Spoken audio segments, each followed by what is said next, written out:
Hi friends, ఈరోజు మనం చెక్కలు ఎలా చేయాలో ఈ వీడియోలో చూద్దాం ఫ్రెండ్స్. బియ్యం పిండి తీసుకొని పెసరపప్పుని ఇలా వాటర్లో నానబెట్టుకుని పెసరపప్పుని ఇలా తీసుకోవాలి ఫ్రెండ్స్. ఆ తర్వాత పచ్చిమిరపకాయలు, ఆనియన్స్, అల్లము మెత్తగా పేస్ట్లా వేసుకొని వెన్నపూస తీసుకొని కొత్తిమీర, కరివేపాకు ఇలా ముక్కలుగా కట్ చేసుకొని రుచికి సరిపడినంత సాల్ట్ తీసుకొని కొంచెం జీలకర్ర కూడా కలుపుకోవాలి ఫ్రెండ్స్.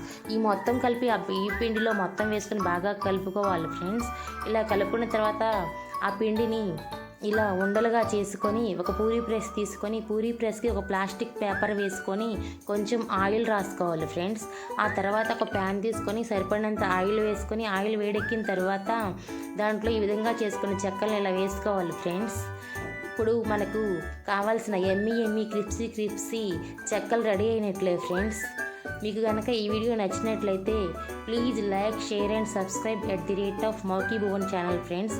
మరిన్ని వీడియోస్ కోసం thank you so much friends.